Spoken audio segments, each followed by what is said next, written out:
Yeah. Okay. Okay. Well, shall I just start for a minute? I'm not really going to say very much at all because Norman's got a lot of, I think, the history of geopetics to tell us. Just other than for now, I'm Gordon. I joined in the late 90s, having heard Kenneth White at the Edinburgh International Book Festival, coming back from working abroad as a bit of an intellectual nomad myself, and being really impressed by Kenneth White's the immediacy and the groundedness of his poetry particularly, and that led me to joining the Scottish Centre for Geopoetics, which I hadn't known about until about 1998. But there's something like 2 or 3 decades before that, which I think it's really going to be over to Norman to fill us in on how it got from somewhere in the late 60s, Norman, to the late 90s. Yeah, I want to take us back quite a bit to the origins of Geopoetics, which is really the Jargon Group, which was set up by Kenneth White in Glasgow in 1963. And he was a young lecturer in the Modern Languages department. He was my tutor in French for 1 year between 63 and 64. And the Jargon Group met in the chaplaincy centre, in fact, beside the university.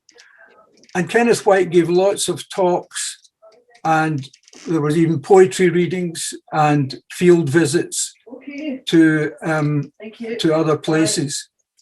But the most important aspect of the Jargon Group from my memory was the wonderful talks that he gave on all kinds of subjects. I've listed some of them there. Well, I was introduced to Walt Whitman, the great American poet, and I bought a complete poems of Whitman not long after that. He also talked about the American beat poets, about Friedrich Nietzsche, Poetry and Revolution, 1917. Yeah, I'm sure you can imagine that was people like Mayakovsky and Essenen, the Russian revolutionary poets, and Taoism, or sometimes pronounced as Taoism. And the most important point about these talks is that they were very, very inspiring and mind-opening. And I think that comes out in the Jargon papers, which was simply a duplicated sheet of 2 or 3 pages long. And one of the quotes from there, I think, sums it up quite well, I think. It is the animation to life with which we are concerned, and with those more than literary books that pull the doors of the mind off their hinges.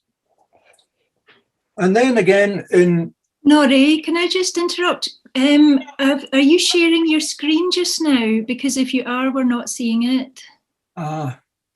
You should have been seeing it. Sorry about that. Yeah, I'll try again. Thanks for tipping me off. I can see you, Norrie. We can see Norrie, but we can't see the screen that you want, I think. Yeah. He wants to show. You want to show some slides, don't you? I do indeed. Thanks, Tina. Thank you. We're seeing your whole desktop, so I've changed that again. So we're going back there. You see that one now? Yeah. Yes. Okay, so that's the quote I just read from the Jargon paper number 1.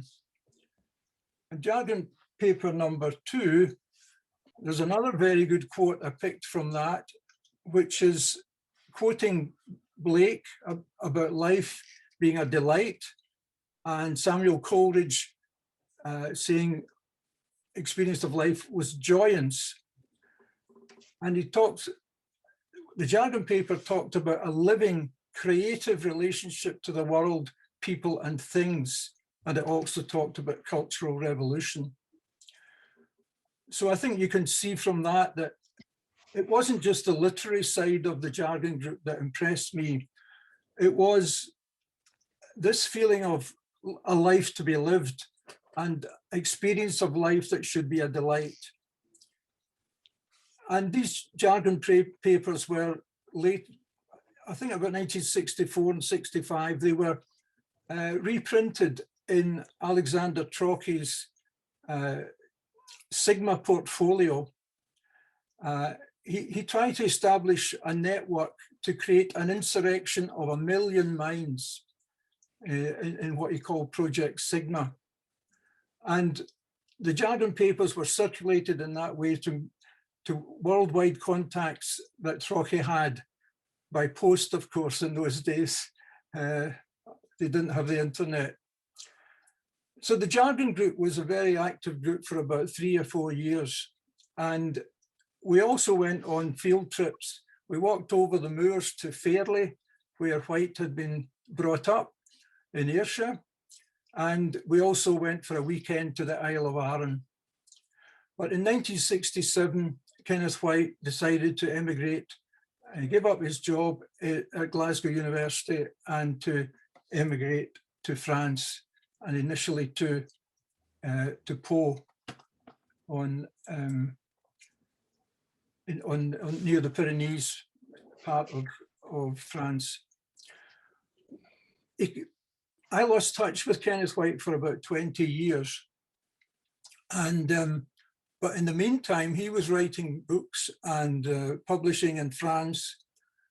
And he came up with the concept of geopoetics in 1978. But it was quite a few years after that before he made it current. He published the information about geopoetics. In a way, I think he synthesized and he developed ideas that went back as far as the cave painters over 30,000 years ago, Celtic culture, shamanism, Aboriginal, Inuit, and Native American cultures who lived in harmony with the earth. And so it wasn't entirely a new idea, but it was something that he brought together a whole lot of different cultures and a whole lot of different ideas and ways of being in the world, ways of living in the world. And in 1989, he founded the International Institute of Geopoetics in Paris, and other centres followed from then on. And you can see there a quote from the inaugural text of the International Institute of Geopoetics, a major movement involving the very foundations of human life on Earth. Now, I tracked him down in Brittany. There's quite a story to tell there, but I'll not go into it all. But I eventually tracked him down in 1987, and I visited him again in 1988. And we discussed the idea of, I thought maybe we should start up the Jargon Group again in Glasgow. But he said, no, by all means start a discussion group, but don't call it the Jargon Group. It's sort of had its day. So I came up with the idea of calling it the Open World Poetics Group. And it coincided with his return to English language publishing. He published a couple of books from mainstream publishing in Edinburgh. One was Travels in the Drifting Dawn, a sort of prose narrative of his travels in Europe. And the other was The Bird Path, collected longer poems.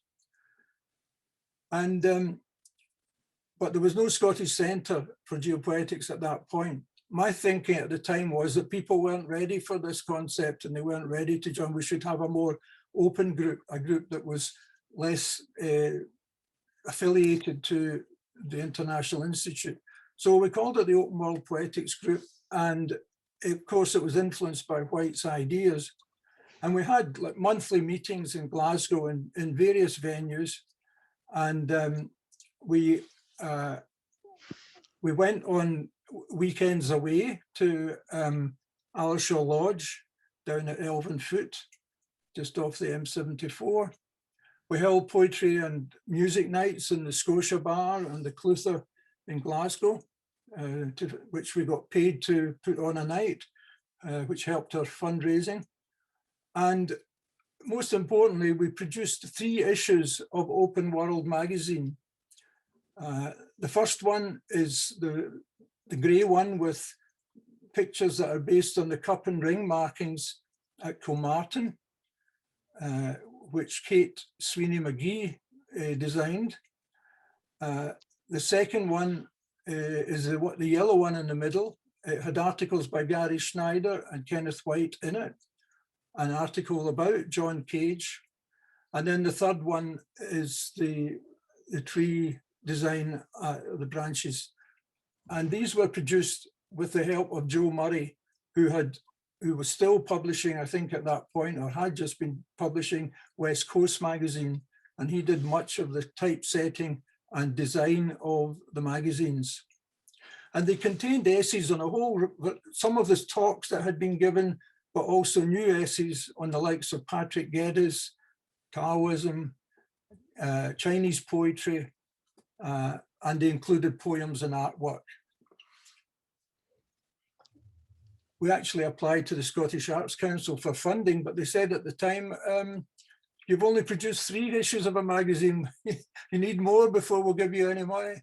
So we didn't bother going back to them at that point. And then in 1995, Tony McManus and myself and others, we founded the Scottish Centre for Geopoetics on Burns Night, very significantly, 1995. It was held in Waterson's bookshop basement in George Street in Edinburgh. And it was about 40 of us turned up that night, and we got it up and going. And again, we had day events, conferences, guided walks, and encouraged creative work. We now have over 80 members, and as Tina has said, this is the highest membership we've ever had. Lots of people have been joining in recent months. So was Tony instrumental in founding the Scottish Centre, would you say, Norman? Yes. Tony was the main person who founded the Scottish Centre. Right. Yeah. He felt it was time that we did set it up. He discussed this with Kenneth White, discussed it with me, and went ahead. Yeah. And Norman, I'm sorry to interrupt again, but I'm wondering if you are able to make me co-host, or if you can let people in, because there's a lot of people waiting to get in and they can't get into the meeting. So yeah, I'll see if I don't think it's possible to do the, I'll just stop the screen shares just now, and I'll admit as many folk as I can find. Yeah, I see them on the side there. Yeah. While Norman's doing that, Tony McManus wrote The Radical Field, and I must admit that was a publication which I found very influential, and I think a number of other people did, both The Radical Field by McManus and, of course, Open World, the Book of Poems by Kenneth White. I guess these were the 2 things that influenced me most in the late 90s. We've been talking about Open World, but of course that's the name of his collected poems as well. Yeah. We're getting some questions coming in, I can see as well. yes, there's a question there wondering if any women were involved in the early days of Geopoetics. Good question, and there were, yes. Nano McManus was involved from the very beginning. Indeed. Jenny Renton was one of the early members. She now runs the Main Point bookshop and is a writer in her own right, an editor. Rachel Blow was an active member for many years. There were quite a few who were involved from the beginning of both Open World Poetics and Scottish Centre for Geopoetics. Joe, you might remember, if you unmute yourself, you might remember other women in the Open World. Kate Sweeney McGee, who was the artist in the first one, in the cover in the first one. There was Bea Withers, Yeah. Jan Dalton as well. My partner Jan Dalton was involved at the beginning as well. And Scott. And Scott, yeah. Yeah, there was quite a lot. I can see faces, can't remember all the names though, but yeah, there was quite a few women involved away at the start, yeah. And we've also got another question, wondering if any of these early issues of Open World are still available. No, I'm afraid not really, because we sold out of them. In those days, you could actually sell them through the bookshops. It has been asked before. It might be quite a job to reproduce them, but it would be good to be able to do that. We could certainly publicize the content, you know, the table of contents. That could be done. But the articles, you know, they were fair-sized. They were a fair-sized magazine. Joe, do you know anything about the technicalities of Well, I will make an effort. I'm not going to give a timeline on this, but I will make an effort of maybe photographing the pages and seeing if I can get them together in such a way that's not too heavy to transfer online. Maybe I can try that, or maybe just individual articles, individual essays, and maybe do it that way. Yeah. I did something similar for a friend, Ed Marjoram, in his article from West Coast Magazine for his family when he died. But I'll see if I can. I'll have a wee experiment and see if I can put something together and see how that works. Okay. And there's a question there that if you did do that, would you make them available online as well? Like If you've got a website, but I can put it on my own website and just give the. As long as it's not too heavy to download. If I can make it light enough and readable, it's not too blurry, make it light enough, then we might be able to do something. But if there's specific essays that someone wants to read, I can maybe do that. I'll just photograph them, and so they're nice and sharp, but that could make them quite heavy files. But there's specific, well, as Nori said, we can at least give you the contents pages. And if there's anything specific that the group would like to see, we could maybe do something with that. I'll have a wee experiment maybe tomorrow or the weekend and see how heavy it would be to make something like that up. If it's too heavy, there's no point doing it, but we'll try anyway. And maybe we can do something with it, yeah? Okay, yeah. So there's a few good questions coming through there about that. Yeah. I'm still trying to see how to co-host you, Tina, but don't worry. Have you got is everyone in now? If that's yeah, we now have 72 participants and don't see anyone else in the queue. great. If I get any more messages, I'll just interrupt. But I think we're all right just now. At least they're in. That's great. Yeah, sorry to those who've been waiting, but thanks for joining us. So where were we, Gordon? We were. Well, we got the role of Tony McManus, particularly the radical field, and then meeting the Nong, and of course it was women as well as men who were part of the first grouping. So we've got the Scottish Centre for Geopoetics founded and up and running, and of course there's the international connection with the Institute.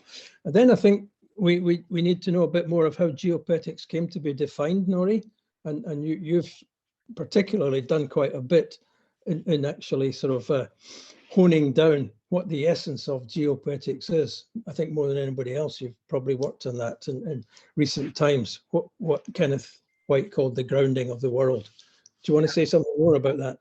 Certainly. I'm just trying to find again the slide. I've got some slides on this subject, and I need to share them with you. Just give me a second.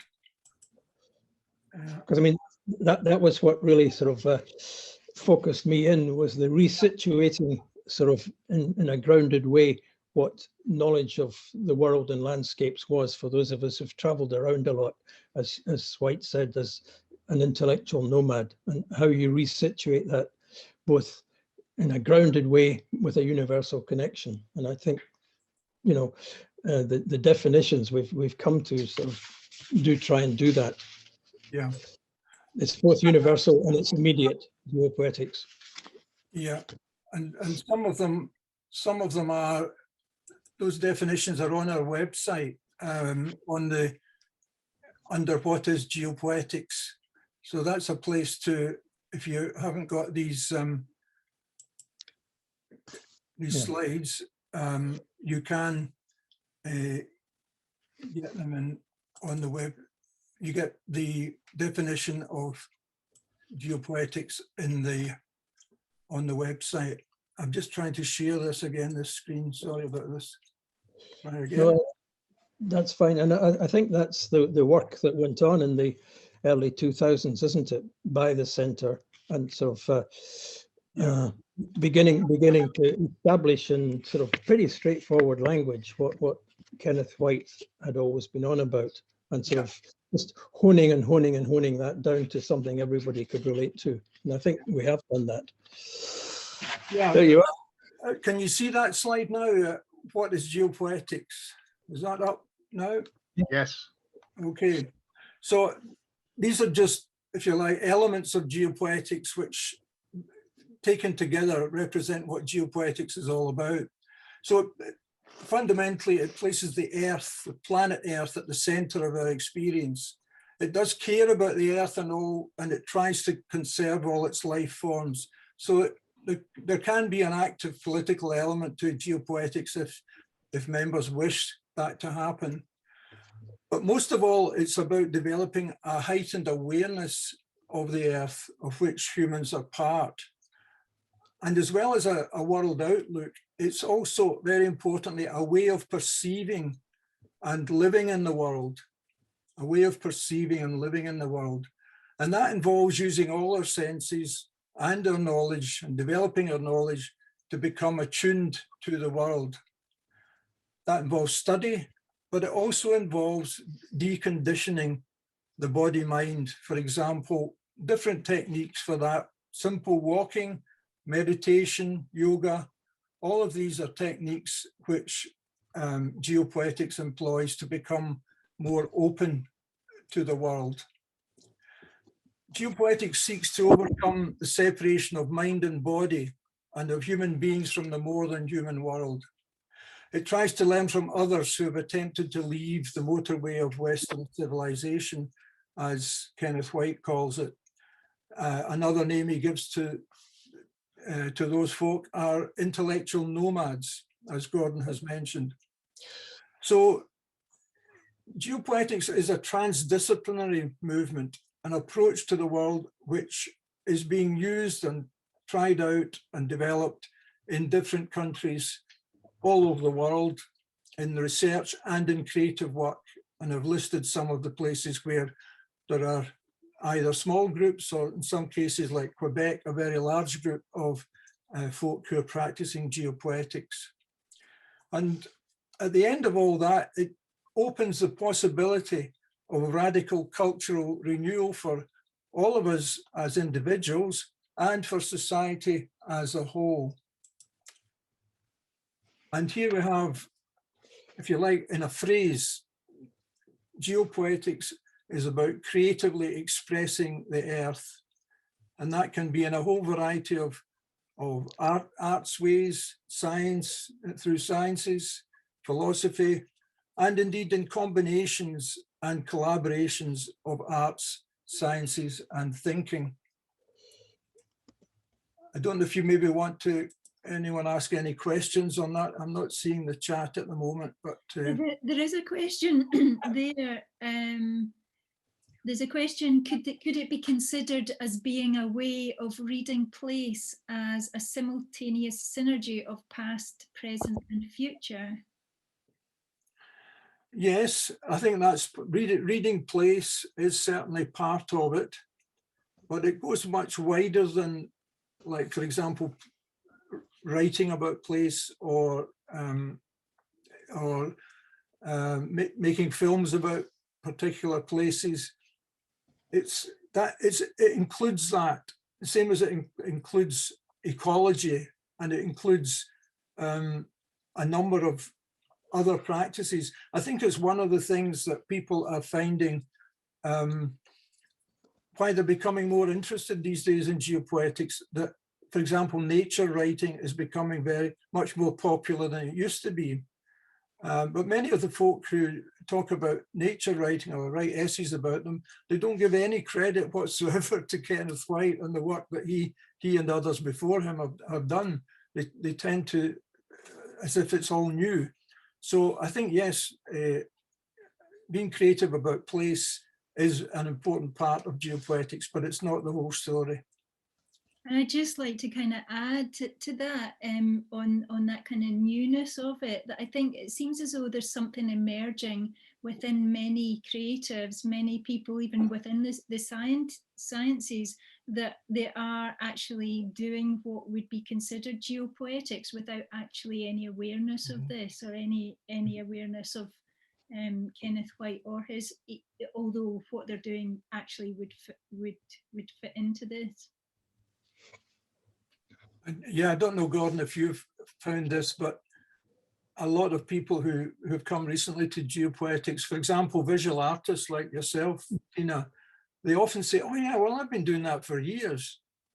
You know, I've been responding to the earth, I've been responding to the natural world in my own creative way for many, many years. Yeah, I didn't know it was geopoetics.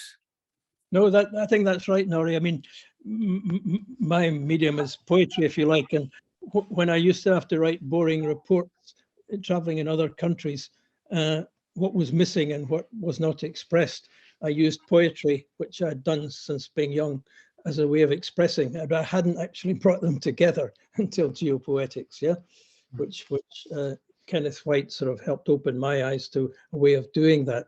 So yeah, and for other people, it's visual arts or working with the hands, or music, of course. You mentioned music. The slide I'm showing just now is the score for a piece of music written by Liz Lane for solo cornet and brass band, which has been played by some of the leading brass bands in the UK currently. And that was a piece of music inspired by a very short poem, the title poem of my poetry collection, Slate, Sea and Sky. So this just happened because, you know, she came across the book and she saw the poem and she thought, wow, that would make a good piece of music. So that's an example, I think, of collaborations or you know, different forms of art going together, music, theatre, poetry. All of these can come together with creative collaborations. And of course, it might be saying, Norman, that, I mean, some of these gettings together for several days at a time, such as we've had in Easdale and in Ling and in Ayla on one occasion, for instance, where the walking and the talking and the creating did all come together with a group of people of relatively like minds and different interests in the one place, sometimes for several days, and down at Whiston in the Scottish borders, and in fact at Coniston in the Lake District. So I think there's been quite an active organic development of that by the centre itself. You know? Yes, I think that's a very strong point, Gordon. I've just jumped ahead in these slides. Imagine designed for a 3 days that we held in this part of the world at Seal Island Hall, with visits to Ling and to Kilmartin and to Easdale. And this was 2017. And I don't know if Laura can see herself, but there's Laura in the picture with Alistair McIntosh and Mark Sheridan and Jim McCarthy and lots of folk, some of them new to Geopoetics, others members for some time. We had UHI involved and the Intercultural Research Centre at Heriot-Watt University were also involved. And here's one of the workshops that Helen Bowden, she led that workshop with looking over the Firth of Lawn, and there's Scarba in the distance, and that's looking over to Ling. Here's another workshop on creative ethnology, led by Mari and by Ulrich Kochel. Here's Alistair McIntosh and I talking to the assembled crowd. And here's another picture of workshop groups in the course of that event. And yeah, that Then there's yeah. Stravaig sort of as a way of, in a print way and obviously digital way of bringing some of that knowledge together for people, because I think that's one of the roles of Stravaig now, isn't it? Absolutely. We try to encourage creative work at these workshops and at the conferences and after the conferences. And we've produced some of the work that's gone into Stravaig has come from those workshops or essays or talks that were given, in fact, at the conferences. So we're now on, we've now published 8 issues, 1 a year of Stravaig, and we've got lots of very good work has come in for issue 9, which will come out sometime before the summer, we hope. And just while we're talking about books and magazines, these are some of the essay books that Kenneth White has written. This one, On Scottish Ground, published by Polygon. The Wander in His Charts, also by Polygon. And this one here is the most recent one in English, which is published by Aberdeen University Press. And there's a question on back copies of Stravaig. Are they available? well, good question. All of them except one, except number 7, are online on the Scottish Centre for Geopoetics website. So you can read them. If you click on online journal, you'll see they come up, numbers 1 to 8, but except for number 7. Number 7 was a printed issue, and we didn't publish it other than online. So yes, you can read all of these and the work that's come from that's in them online on the website, which I'll show you the website address in a minute. Great. There's also a question wondering if place names are relevant to this discussion. Mm-hmm. Yeah. When we were up at Abriachan, we had a Geopoetics day up quite near the Moniac Moor Creative Writing Centre. We had a whole day of events there, and there was a Gaelic specialist who gave a talk about, and in fact it was a guided walk around Abriachan to illustrate how the Gaelic place names remained relevant today. So yes, it's certainly very relevant to geopoetics. I think there's the outward connection too, Norman, in terms of things like which Patrick Corbett particularly has been involved in, geopoetry and connections with geologists being picked up in relation to geopoetics, and of course what people have been doing in France and Quebec and in Appalachia now and other places. I mean, I think these outward connections, if you like, from our hub, if that's not too too much hubris for the centre, are significant. Yeah, Sure, absolutely. Yeah. So, Gordon, you've been to quite a few of these. I think you came to this one here in the Water of Leith. Was that when we walked down the Water of Leith in November 2018? And we had a ceilidh in the evening, and Mary gave a lecture on geopoetics. Do you recall that? Were you? I do, yes. Yes, indeed. Yeah. And as I'm saying, I think we've established a kind of structural continuity, I think, for the centre, and of course the connections with the Institute and indeed with other language communities. So I mean, I think these are sort of quite significant things. And with the scientific community, the geologists particularly, in the tradition of Hutton, which Patrick and others know a lot about. I actually in 2010 talked to the Geological Society on poetry and geology with a number of other people, and 10 years later, the geologists are doing their own geopoetry. Yeah. Yeah, that was a very successful event on the 1st of October, Geopoetry 2020, which large numbers of geologists and poets took part in. And now there is going to be a publication, a book will come out probably next year based on the poems and essays that came from that day's event. And Indeed. And in fact, quite a few folk who took part in that have joined the Scottish Centre for Geopoetics and have contributed poems and other work for the coming Stravaig. Yeah, I think just mentioning this, bridging the scientific artist, you know, the CP Snow cultural divide. I think it's another spin-off of what we're doing. Yeah. Yeah, absolutely. I just want to mention also on our website, there are all the lectures that have been given in memory of Tony McManus. At our AGM every year, after the AGM business, we always have a lecture about geopoetics in honour of Tony.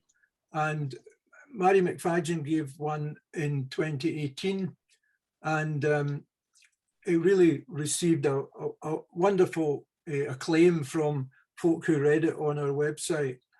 I just want to draw attention there to a phrase that Mary used in that essay. She says,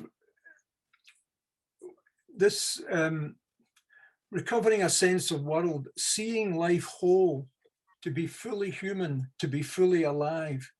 And this reminded me very much of those phrases in the Jargon papers in the 1960s.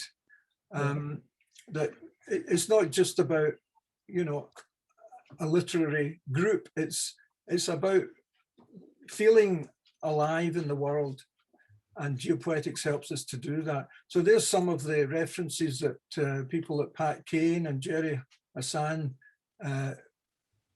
mentioned, that this was a new generation's take on geopoetics for our time. All those lectures, one from Jim McCarthy, Michael Russell, MSP, which wasn't a Tony McManus lecture, but he gave a talk at the SEAL. My lecture, and Richard Roberts is the most recent one. These are all available on the Geopoetics website. Yep. I think you've got one or two other slides of Geddes and Humboldt and various other people as well, Laurie, haven't you? I have further down, Gordon, but I think it's more important perhaps in the time left to us to focus on what these were all individuals who predecessors of Geopoetics.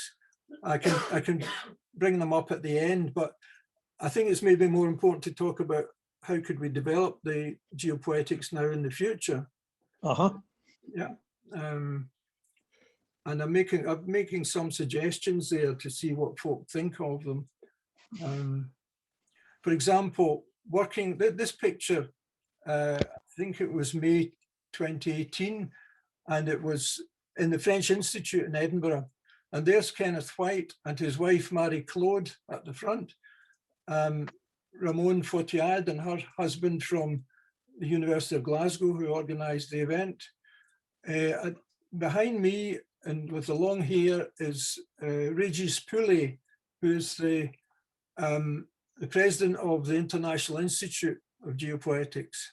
And there's Nano McManus next to me, and Stéphane from the French Geopoetics group. And I think that's the, I think we see the consul, the French consul, or he was the head of the French Institute anyway in Edinburgh.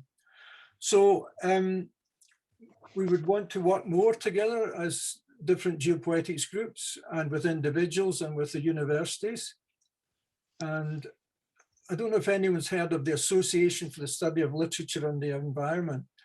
It's a very big organization that's partly based in America, but it's got thousands of members in different parts of the world. and again, it's very much what it says.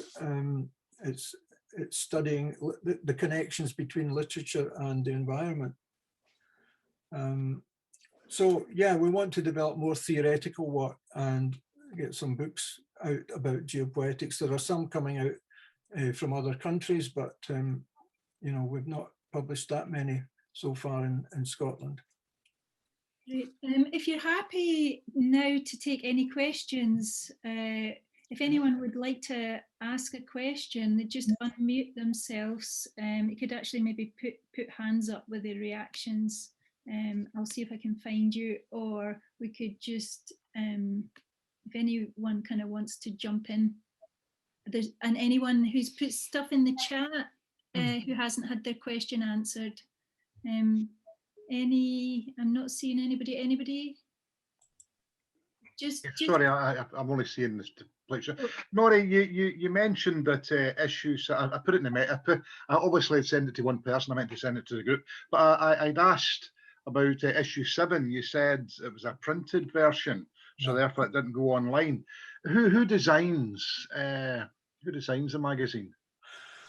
Well, we've an editorial team at the moment of 5 of us, and Caroline Watson she designed, I think, number 7 and number 8. Early ones were designed by Steve Pardew, who also set up our website for us. I was mainly looking at number 7 because whoever sent the PDF to the printer for printing should still have that PDF, and that's quite easily adapted for online publishing. Yeah. So if you still got it, you probably could put it up on the web. Okay, good. Without any great hassle. Yeah. Yeah. I just thought put my tuppence in for that. Well, that's helpful, Joe. That's very helpful. Just thought about it. Yeah. I've got discs going back to like 1986 or something. I'll have a good search through all my old discs. I might actually have the original discs for those. I won't promise anything, but I might actually have those discs or 1 or 2 of the discs for those Open World mags. They might still be kicking around somewhere. That would be brilliant, wouldn't it? It would. It certainly would. That would save us a lot. There's a cupboard getting ripped out tomorrow.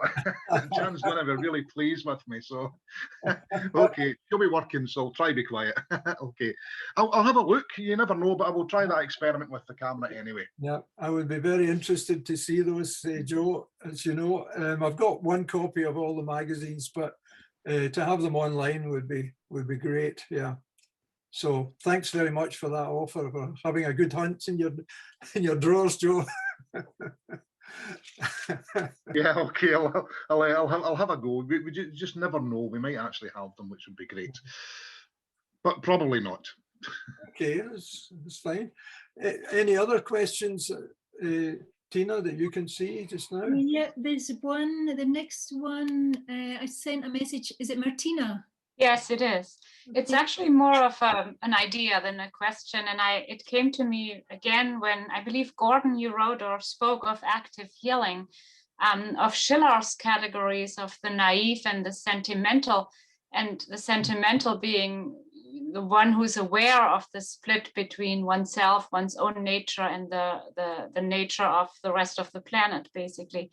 But I never liked that word because we attach such different meaning to it, right? Sentimental, we don't quite want this to become the school of sentimentals necessarily. Sentimentalists maybe, and not a school.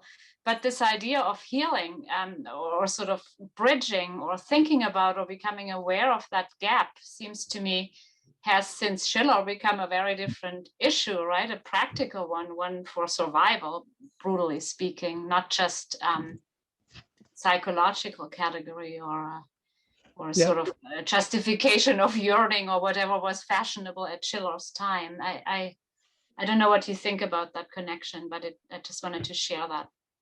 I don't know what, I mean, Norman will come in, I'm sure, but I think it's very important, the kind of learning from indigenous culture, which Kenneth White himself picked up.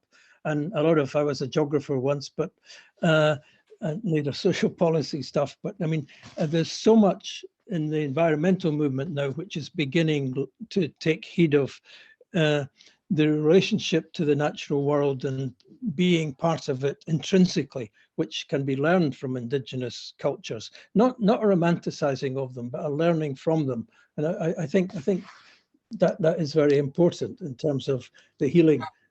The Western official intellectual tradition, or whatever you might want to call it, does not have a monopoly of knowledge of how to interact. In fact, it's mainly responsible for a lot of the schism that we were brought up with. And indigenous cultures do tackle that, and some of them in very interesting, not just romantic, sentimental ways.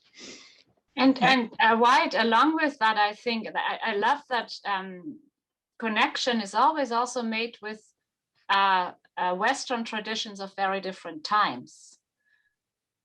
So Yes. we are not just going to different places, different cultures, but also to different times and sort of investigating the foundations of this geopoetic conglomeration, really, right? Since it's not a school altogether. I think that's, at least to me, very important to see the history of it too.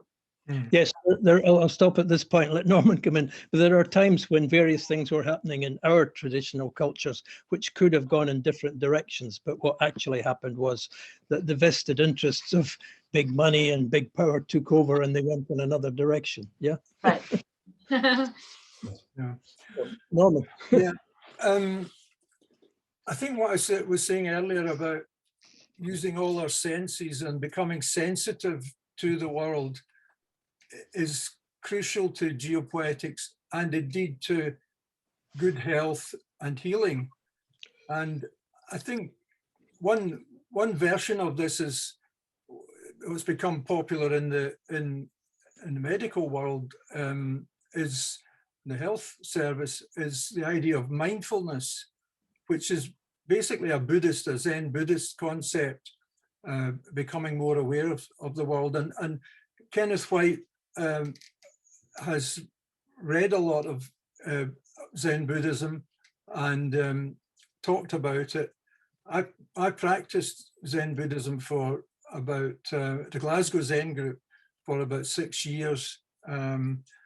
So I know a bit about meditation. I wish I was still employing it daily for my good health. But so I think there are this is one of the things that's quite important in geopoetics, that it's influenced by Eastern thinking as much as Western philosophy. And so there's a whole element of geopoetics which can be developed there. And I think that relates very much to being creative as well. If you look at some of the beautiful haiku that the Japanese Zen monks wrote, like Matsuo Basho and Isan, I think it is, there really are marvelous insights into life around human beings. So, and how the seasons change and how the world changes around us as we change with it. So yeah, I think that's a very strong point, Martina, that feeling and healing can and should be part of geopoetics. I've just hope you're having a wee look at this is about the second last slide that I've put up.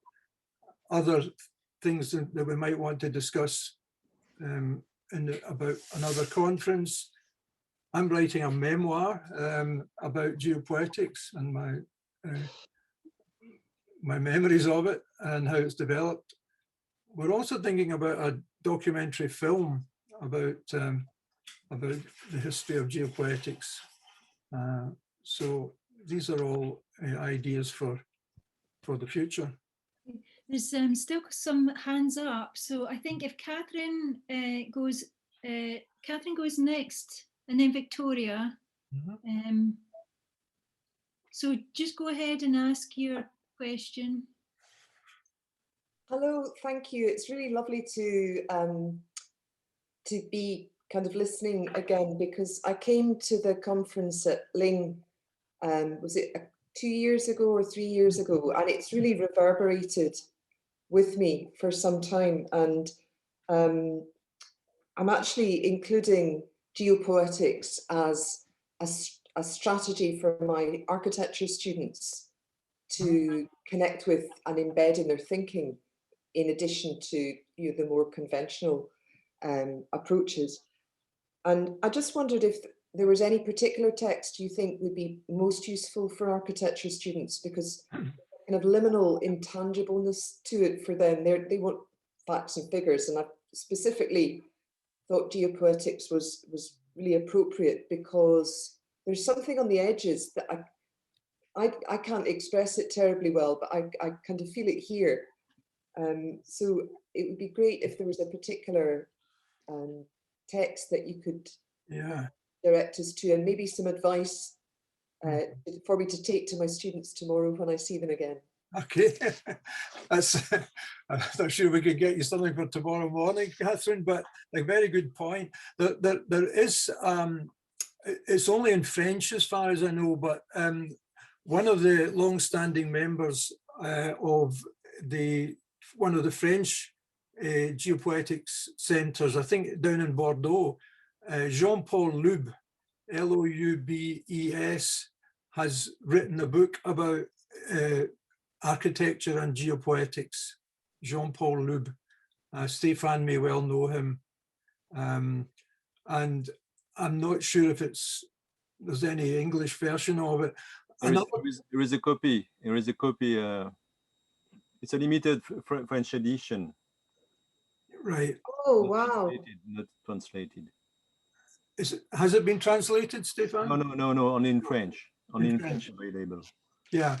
But I think you might also find something on the subject on the International Institute of Geopoetics website. If you have a good hunt there, there were early articles, I think, in the Cahier de Geopoétique, which began in 1990. They came out each year for about 6 years. And I think that, I'm not sure if these are online or not, but they were in French again, but I'll have a look as well myself to see if I've got an English version of the very first Cahier, which Tony McManus translated. I'll see if there's anything there on architecture and geopoetics, but I can't do it for tomorrow, I can't promise. Oh gosh, no, I mean, this is wonderful. Thank you very much. That that was much appreciated. But I just wanted to add that the reason that I included geopoetics in these strategies was I was speaking with a student who's doing an Erasmus in Barcelona, and he brought up the word geopoetics, and I thought, gosh, how do you know about that? Yeah. And it was a lecture given to the students in Barcelona by an architect in Chile. Yeah. It just kind of opened this door, which is a very kind of beautiful thing, and perhaps the timing is right for architecture. So yeah, absolutely. Thank you. Great, thank you. Victoria, if you'd like to unmute yourself, then you can ask your question next. I'll put the video on as well. Great, it seems only fair. Hello there. First of all, thank you so much. I'm very much new to Geopetics, so I don't want to sort of make too long a contribution, but it just seemed very relevant, I think, Lima's comment about the appropriateness perhaps of using geopoetic methods in response to COP21 in Glasgow, and that kind of opportunity maybe that there might be there.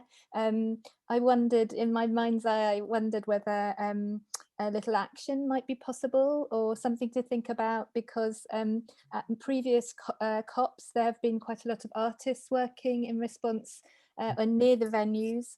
Obviously with COVID that will be tricky to manage, but I've noticed it with the Extinction Rebellion that sometimes actions remind us why we enjoy life, remind us of enlivened being. And I just wondered whether I could see a meditation session or some kind of geopoetic action near the COP venue.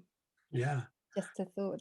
That's a great idea, Victoria. Thanks so much for bringing that up, because if we can't do an actual presentation around that international conference, we can perhaps do something virtual, you know, like this, and we can respond to the emergency of the climate and ecological emergency which we're all experiencing.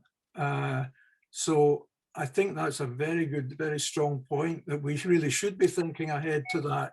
And we'll certainly ask our council members, it's our kind of a national committee, about what could we do related to that event coming up, and publicizing it, of course, on social media. And we've got a mailing list of about 860 people on it. They're not, obviously not all members, but they do subscribe to our regular Geopoetics newsletters. And if anyone here wants to go on that mailing list, they just need to go onto our website on the front page, and there's a box which says, you know, put in your email address and you'll be added to the subscribers. And it's all done BCC. None of your email addresses are shared with anyone. So I've put up the link to that on this current slide. But I think that's a very, very strong idea. Thanks. It's that the issue that sometimes the talks become very scientific and bogged down in the literal, and sometimes it's easy to forget the warmth dimension and the human dimension, as well as other ecosystems. But thank you so much for that. So who's next? Is it Laura? Are you ready? If so, if you just unmute. Yes, thank you. Hello, and it's so lovely to see everyone. How wonderful. And one quote comes to mind when we're talking about what do we do? Like, what are we studying, and how is this connected to indigenous cultures, and to Taoism, and to architecture and everything? And the thought that keeps coming to mind is from Hofstadter's Gödel Escherbach, where he says, under every tangled hierarchy, there lies an inviolate level. And this quote gives me permission not to attach to one single discipline as being dominant in the whole geopoetics conversation, but something to pass through on the way, something that will transform me on my way to whatever that inviolate level is, which makes me smile because I'm doing a 6-week retreat right now with Pima children. And of course, as soon as we think about an inviolate anything, it's the other thing. So it's just this lovely openness, and that is constantly pointing towards the next part. And I put together a class with my graduate students this semester that I'm very pleased with, because I think it is a living geopoetics experience. And I'd just like to share one of the books with you. It's World of Wonders by Amy Nezhukumwu-Tatatil, who is an American poet of Indian descent and Asian Indian. And each essay is a wonderful little geopoetics essay, where it mixes botany with her own personal experience. And so I just wanted to throw that out there in celebrating the tangled hierarchy that we're engaging. And it's so lovely to be here. That's so lovely to see If this. you can type in the details in the chat, that'd be great. Happily, yes. And then there was another question there. Are you ready? Yep. Just before you do that, Tina, bring in someone else.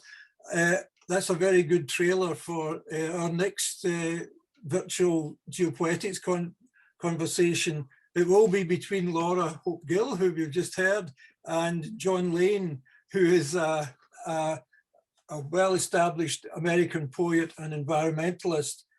He's from South Carolina, and Laura is from North Carolina, and they will be discussing Geopoetics Appalachia, and it's on Thursday the 25th of March at 5 p.m. our time, GMT, 12 noon, I believe, Eastern time. Yes. I'm not sure what it is Pacific time, but I'm sure we'll get that worked out. But there you have the Blue Ridge Mountains. Laura very kindly invited myself and Birgit, my partner, and Alistair McIntosh to speak to the conference that she organised in, what, 3 years ago, 2018, I think. And it was a wonderful experience. And out of that, we had a very large meeting of, on a Sunday morning, about 10 in the morning, of about 40 folk who were interested in geopoetics in the United States. And Laura came up with the idea of let's call it Geopoetics Appalachia.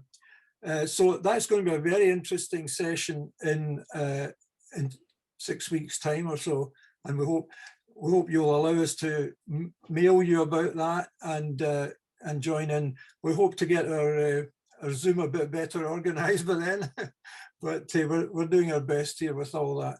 So thanks, Laura, and we'll be seeing you in 25th of March. Sorry, Tina, to jump in there.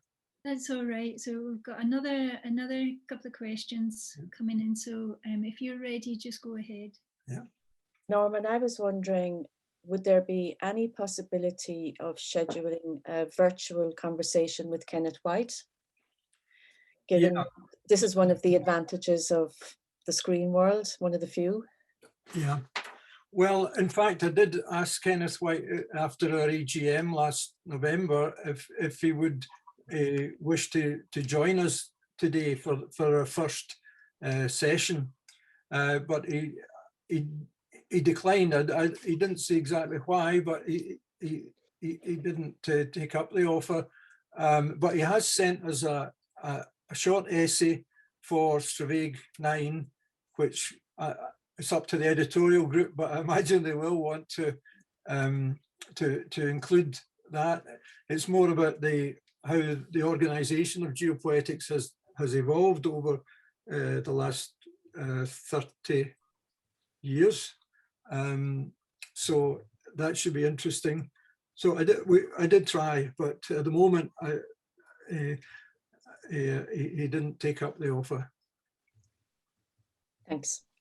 Yeah. Okay, so we've got a question here from David Francis, whose internet connection is a bit unstable. So he asks if we could read this out.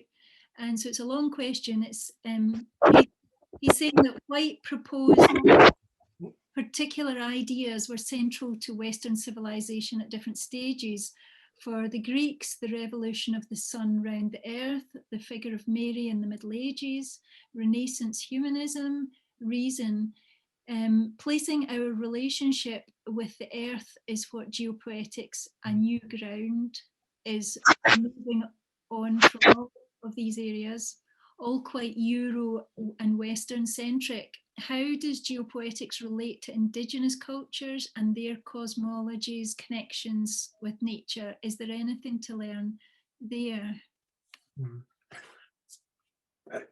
Gordon, do you want to come in on that first, or all right? Well, that's a kind of a question about the universe and everything, really. I mean, my own view is that Geopoetics is all about being grounded and universal at the same time, and we tend to have lived through a world and a history in which the separation of what's universal from what's personal, what's part of the cosmos and what's personal, is what's entrenched. And I think what Geopoetics does is get into that entanglement and say, out of that, the connection and the close attention to the natural world and the immediate place is part of looking at the cosmological, and that's what we're trying to do. But all the time we're trying to do it in a way which does not become too abstracted in the way of talking about it. And that's something we've all got to work on. Yeah, I would add that I think Dave has quite rightly picked out one of the main elements of White's analysis of where Geopoetics comes in, and that is that each civilization, if you like, has has a big idea at its center. Yeah.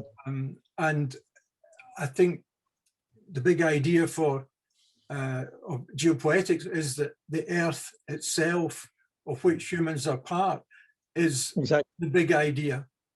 It's the big idea for it, and it's a big idea whose time has come, I believe. And that's why there's so much interest in, I think, in geopoetics these days, because we can see what is happening to the planet, mainly because of capitalism, not just because of individuals, but because of systems that are in place to disrupt and destroy a lot of the natural world and the creatures who live in it. So I think that concept is also very central to indigenous cultures. Yes. You know, I think all these ones, the cultures that I mentioned, the Inuits, the Native Americans, the Celts, they were all living in harmony with the earth. They weren't trying to dominate and destroy it, or not.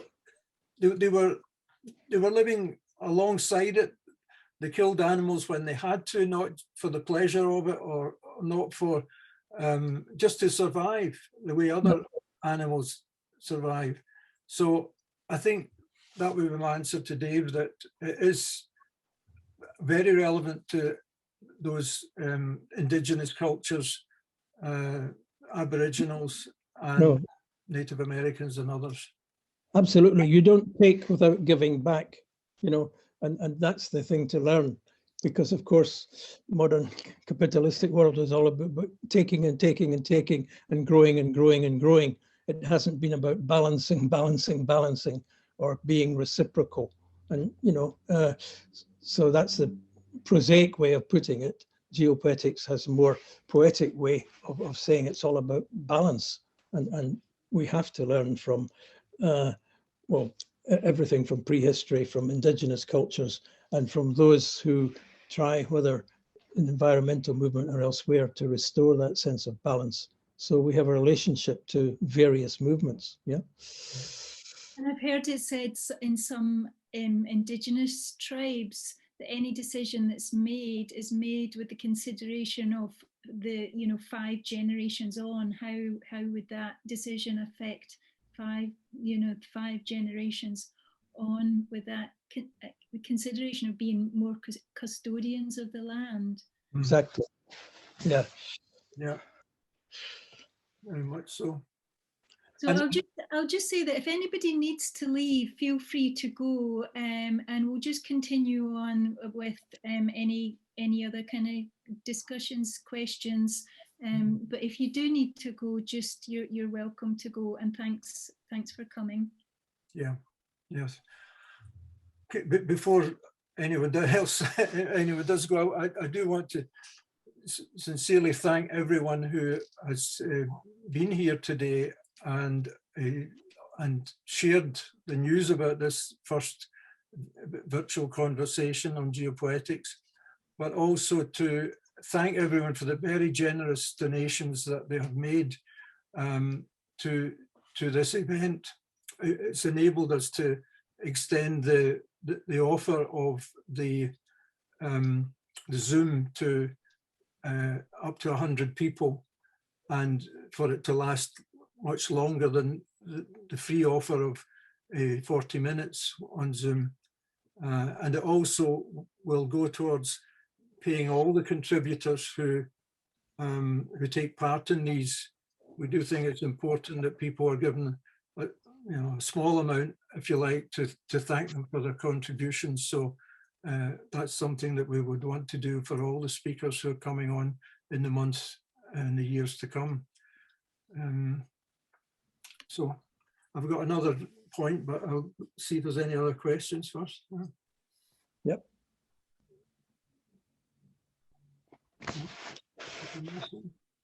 Well, just to come back to the COPS event that was mentioned earlier, one of our editorial group for Stravaig, James Murray White, has set up a Extinction Rebellion Rewilding group on Facebook, which has, I think, about 10,000 people following it. So, and they have, I think it's about 10,000 oak saplings to plant in appropriate places throughout the UK. So I think James, I'm not sure if he's here with us just now, but I think he would be very interested in developing something for the, through that group perhaps, for the COPs event that's coming up in Glasgow towards the end of this year. And we could always set up a talk in the Mitchell or something like that, Laurie. Yeah. Laurie, at the same time as the COP's going on, as a kind of fringe event that people could know about, that sort of thing, perhaps. Yeah. Yeah. Siobhan, would you like to say anything about that? Hello. Yes, great. Hi. I don't know if you can see and hear me. I'm on my phone. We can. Okay. Yeah. Simply that. Actually, I have got some of the oaks that you just mentioned there. They're at my studio. They're at the Glasgow Sculpture Studios garden. I've just healed them in. I got 1,000 oaks. They're Quercus rubus, and if anyone is interested in coming and picking up an oak or a couple of oaks to plant in their garden or a bit of land, then that would be wonderful. I'd love that. And I'm basically documenting where all the oaks are going and having it as part of my master's project. So I'd love it if people could get involved in, you know, via Geopoetics, because that would be incredible. So yeah, wow. I hope people are interested, and maybe they could pick them up in November.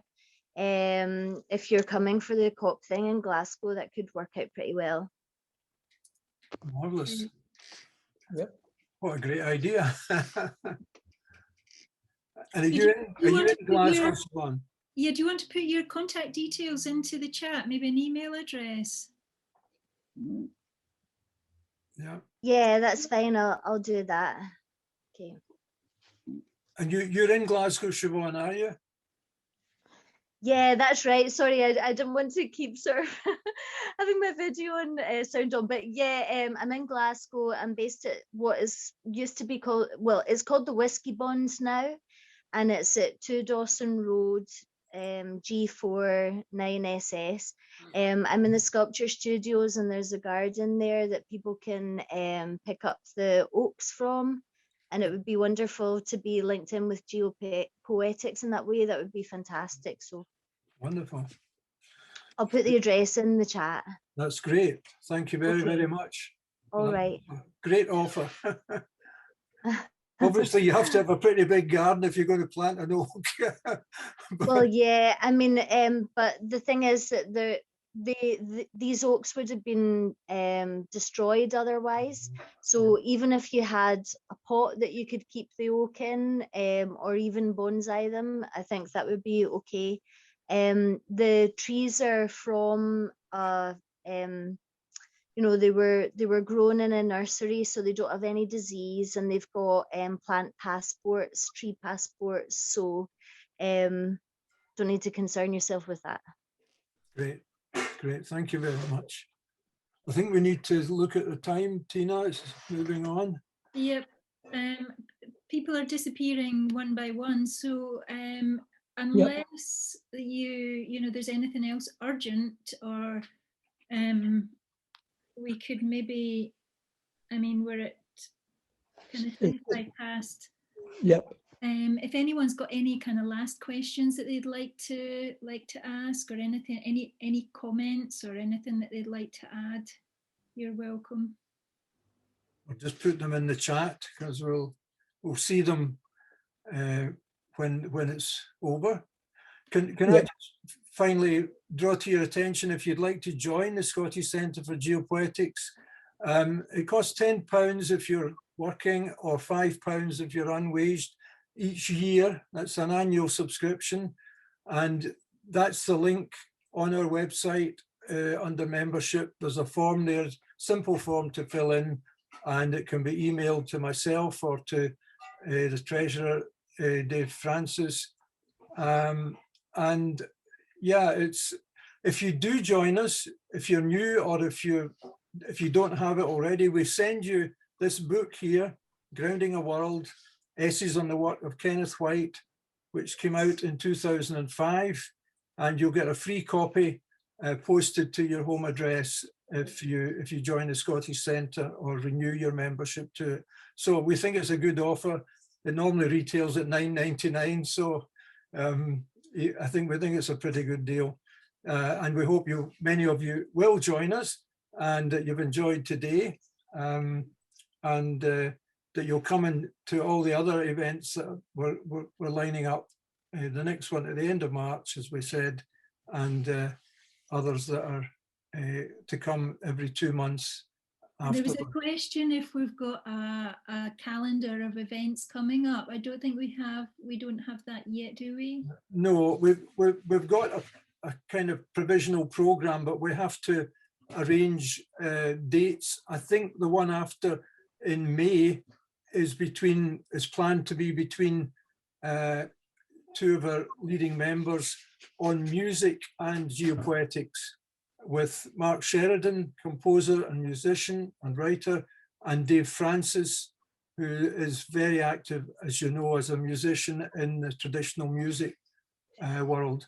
So that should be a very interesting discussion. That we haven't got a date yet, but we'll try and put together that full program in the coming in the coming week or two, and we'll put it on our website and we'll share it with all those who in the Geopoetics news subscribers. So I see 6:29. I think we're going to get cut off at 6:30. So I think that's about it, Norman and Tina. Yeah. That's great. Thank you very much. I would like to say a big thank you to Norman, Tina and Gordon for putting this on. It's been absolutely brilliant. I didn't realise just how much I have missed all of this. It's been years since I've been involved. I'm really glad to be along tonight. And it's really great to see so many young people, younger people than me, involved as well. It's really good to see. This is about 30 odd years now, 32 years since we first opened up in Glasgow, Nori, yeah? Yeah. 89, wasn't it? Yeah. Long time. So, brilliant. So thank you guys for putting this on. I've really enjoyed it, and I've realised just how much I've been missing it. So thank you very much. Okay. Thanks, everybody. I'd second that, Joe. Well done, everyone. Great event. Thank you. Absolutely. Good seeing you, Mark, as well. Yeah. Thanks, everyone. And we'll see you again. We'll see you next time in the end of March. Absolutely. Thank you. Thanks Bye, very much. everyone. Thanks, everyone, for contributing. Bye-bye. Ciao.